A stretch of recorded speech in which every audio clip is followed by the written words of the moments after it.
Hello students, कैसे हैं आप सभी। स्वागत है आप सभी का आज की क्लासेस में, जहां पे हम कवर अप करने वाले हैं वृक्क के बारे में।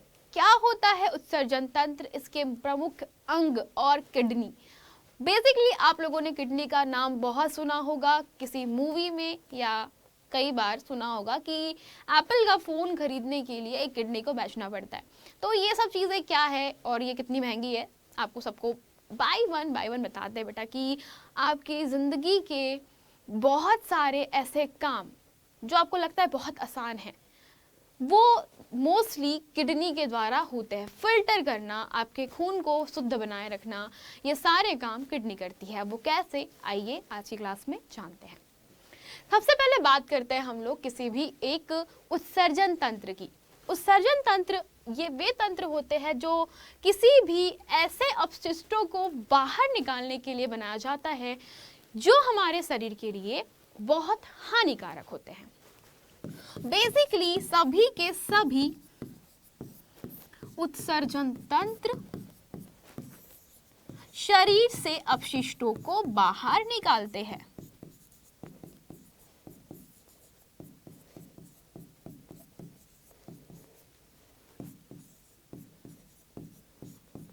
और जितने भी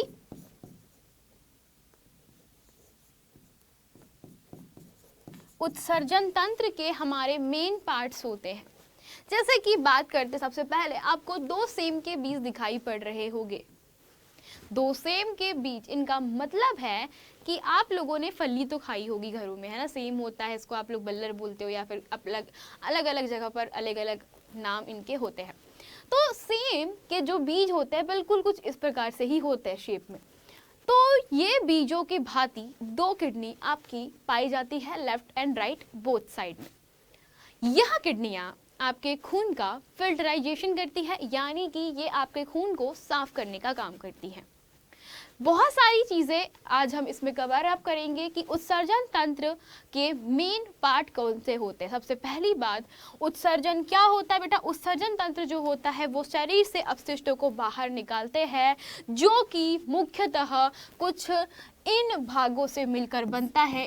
पहला, वृक्क यानी कि किडनी। ये जोड़े में एक होते हैं, यानी कि हमारे शरीर में दो वृक्क है, दो किडनी है, इसे एक जोड़ी वृक्क कहा जाता है। फिर होती है हमारे पास में, इन्हें कहा जाता है मूत्र नलियां, मूत्र वाहिनियां। वाहिनियां का मतलब होता है कि यह मूत्र का निर्माण, जो हमारे वृक्क में हुआ मूत्र निर्माण है, उसे बहाते हुए एक बड़ी सी थैली में, बड़ी ज़्यादा बड़ी नहीं होती है बट यस ये थैली काफ़ी इनफ होती है, इसे कहा जाता है मूत्राशय। और यह सभी मिलकर एक उत्सर्जन तंत्र का निर्माण करते हैं। जब आप लोगों की कोशिकाएं अपना कार्य करती है तो कुछ पदार्थ अपशिष्ट के रूप में निकलते हैं और ये पदार्थ बहुत जहरीले होते हैं। बेसिकली आप लोग जानते हैं, जैसे मान लीजिए आपके शरीर में बहुत सारा भोजन आप कंज्यूम करते हैं। आपने सुना होगा कि कोल्ड ड्रिंक्स शरीर के लिए हानिकारक है। ये बात सबको पता है कि कोका कोला, स्प्राइट आप लोग पीते हो, तो जितनी भी कोल्ड ड्रिंक्स होती हैं ये सारी की सारी आपकी शरीर के लिए बहुत बहुत बहुत हानिकारक है। इसका मतलब होता है कि आप लोगों के शरीर के अंदर एक फंक्शन होता है जिससे हानिकारक पदार्थ जैसे कि अमोनिया, सैचुरेटेड फैट, यूरिया, बहुत सारी चीज़ें होती, कार्बन डाइऑक्साइड, ज़्यादा नमक, आपने सुना होगा ज़्यादा नमक नहीं खाने चाहिए, यानी कि लवण। ये सारे बच्चों अपशिष्ट ऐसे अपशिष्ट है जो शरीर को अंदर ही अंदर से खराब करना प्रारंभ कर देते हैं। मान लीजिए आपके खून में कोई खराबी हो गई, कुछ घाव होता है कई बार आपको, और वो घाव जो होता है वह आपके खून में, मतलब जो आंतरिक अंदरूनी घाव बोला जाता है, वो जब फटते हैं बच्चा तो वो भी खून में होकर के मिलते हैं, और अगर वो फिल्टर हो गया तो वेरी गुड, पर अगर नहीं हो पाया तो वेरी बैड। तो होता यह है कि ये सभी आपके शरीर को अंदर ही अंदर से खराब करना प्रारंभ कर देते हैं। तो होता यह है कि आपकी कोशिकाओं के द्वारा उत्पन्न सभी का सभी अपशिष्ट बच्चा जो निकलता है वे बहुत जहरीले होते हैं, है ना। और इसीलिए इन्हें शरीर से बाहर निकालने की आवश्यकता होती है। सजीवों द्वारा कोशिकाओं में बनने वाला अपशिष्ट पदार्थों को बाहर निकालने के प्रक्रम को उत्सर्जन कहते हैं और उत्सर्जन में भाग लेने वाले सभी अंग मिलकर के उत्सर्जन तंत्र बनाते हैं। आपसे अगर कोई परिभाषा पूछता है, अगर आपको नोट्स क्रिएट करना है तो आप लोग इन्हें अपनी कॉपी में नोट कर सकते हो कि जब भी कोशिकाएं आप लोगों का स्वयं का बच्चों कार्य करती है तो कई सारे वेस्ट मटेरियल निकलते हैं। उन वेस्ट मटेरियल को शरीर से बाहर निकालना आपका कहलाता है उत्सर्जन।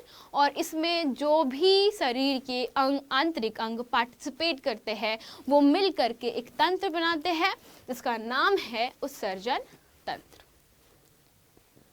ये उत्सर्जन तंत्र की अगर मैं बात करूं तो ये कुछ इस प्रकार से नामांकित किया जा सकता है। बहुत सारे स्टूडेंट्स का डाउट होता है कि मैम इसे बना करके दिखाइए, तो चलिए हम उत्सर्जन तंत्र का नामांकित चित्र बनाने की कोशिश करते हैं।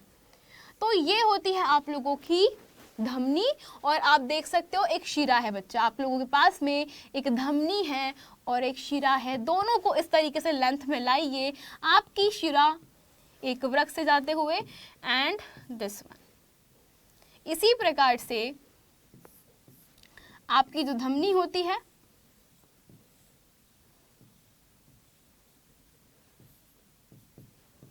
ठीक है, तो इस प्रकार से आप लोगों की ये वाला पार्ट बन गया।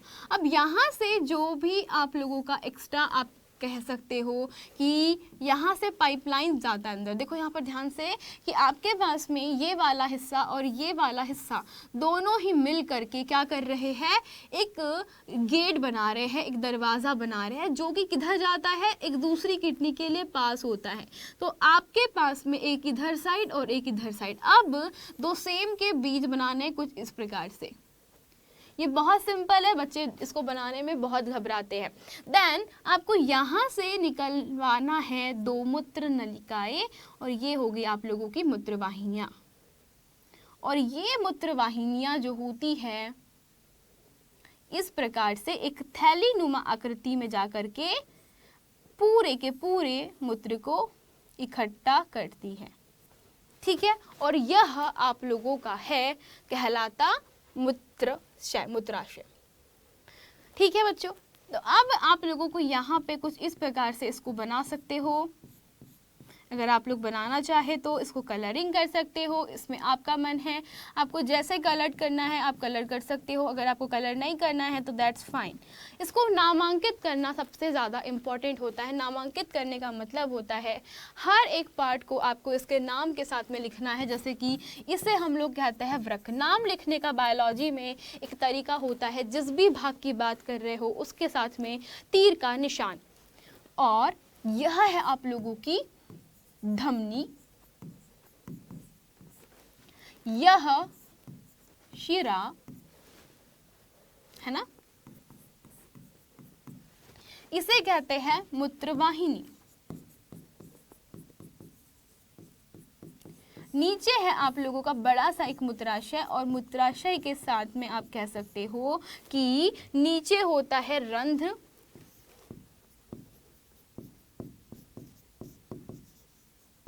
और एक और है बच्चों मूत्र मार्ग, जो कि ये है एक जो पाइपलाइन जैसा होता है यहाँ पे छोटा सा, इसे कहते हैं मूत्र मार्ग।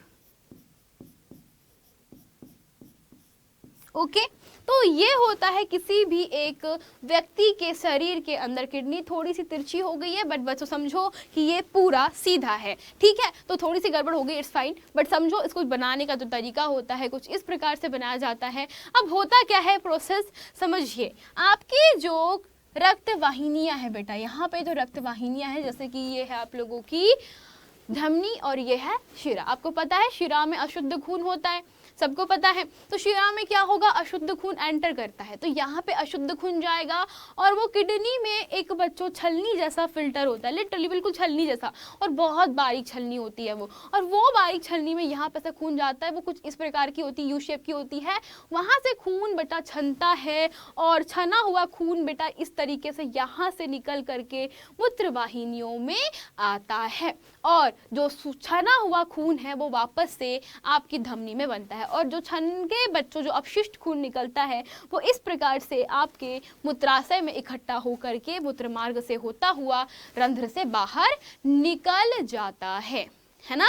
और इस तरीके से आपकी किडनियां काम करती है। बेसिकली एक कोई भी सामान्य व्यक्ति के 24 घंटे में 1 से 1.8 लीटर मूत्र निकालता है। मूत्र में 95% जल, 2.5% यूरिया और 2.5 अन्य अपशिष्ट पदार्थ होते हैं। आपको बता दूं, ये यूरिया जो है अगर मात्रा मान लीजिए बहुत ज़्यादा होगी, कई बार आपने सुना होगा पथरी, तो पथरी कैसे होती है, किसी के शरीर में जो पथरी होती है उस पथरी के पीछे का मेन रीज़न है कि यूरिया की मात्रा का शरीर में बढ़ जाना, या यूरिया का कॉन्सेंट्रेशन शरीर में ज़्यादा हो जाता है तो पथरी जैसे नुकसान आप लोगों को हो सकते हैं। तो ध्यान रखिए अपनी डाइट पे। डाइट मतलब आप लोग जो भी खाना खाते हो उसमें आपको ऐसा खाना खाना है जिसमें यूरिया का उत्पादन कम से कम होता है। एंड बच्चों, आप लोगों ने सुना होगा कि किसी भी व्यक्ति के शरीर में अगर एक वृक्क काम करना बंद कर देते हैं और ऐसा किसी संक्रमण अथवा चोट के कारण हो सकता है। वृक्क के अक्रिय हो जाने की स्थिति में अपशिष्टों की पदार्थों की मात्रा बढ़ जाती है और व्यक्ति की अधिक दिनों तक के जीवित रहने की संभावना कम हो जाती है। यदि कृत्रिम वृक्क द्वारा रक्त को नियमित रूप से छान करके उसमें से अपशिष्ट पदार्थों को हटा दिया जाए तो उसके जीवन काल में वृद्धि हो जाती है। इस प्रकार के रक्त के छनन की विधि को अपोहन या डायलाइसिस कहते हैं। बेटा डायलाइसिस आप लोगों ने नाम सुना होगा, जिसके अंदर एक वृक्क आपका जो एक किडनी फेलियर हो जाता है। तो आपने ये भी सुना होगा कि कोई भी मनुष्य, कोई भी व्यक्ति जो होता है वो अपनी एक किडनी पर भी जिंदा रह सकता है, पर अगर दोनों किडनी फेलियर होना स्टार्ट हो जाता है तो वहाँ पर आपको सचेत रहना है, सुरक्षित रहना है, क्योंकि यह आपके शरीर में मौत और मल्टीपल ऑर्गन फेलियर्स की तरह भी काम कर सकता है। अगर आपकी किडनी फेल हो गई तो बेटा कुछ दिनों बाद वो आपके अन्य ऑर्गन में अपशिष्टों की मात्रा बढ़ा देगा, जैसे कि आपका लीवर एंड अदर चीज़ें। तो वहाँ पर जब खून सही नहीं पहुँचेगा, शुद्ध नहीं पहुँचेगा, तो आपके शरीर में अपशिष्ट मल्टीपल ऑर्गन फेलियर की तरफ भी डायरेक्ट मतलब कर सकते हैं। अब बात करते हैं कुछ जंतुओं के बारे में। कुछ जंतु जैसे कि छिपकली, इनके शरीर से निकलने वाला जो अपशिष्ट होता है कुछ ठोस होता है और कुछ द्रव होता है। तो ठोस प्लस द्रव में ये अपने शरीर का अधिकांश भाग जो होते हैं उसे निकाल देते हैं। मोस्टली यूरिया जो होता है लिक्विड फॉर्म में, और इस तरीके से वो अपने शरीर से अपशिष्टों का निष्कासन करते हैं। मतलब आप देख सकते हो कि हर किसी सजीव में एक गुण होता है अपशिष्टों को अपने शरीर से बाहर निकालने का, और इस प्रकार से ये सभी परिवहन करते हैं। अब हम लोग अपनी अगली कक्षा में कवर करने वाले हैं बच्चों पादपों में परिवहन।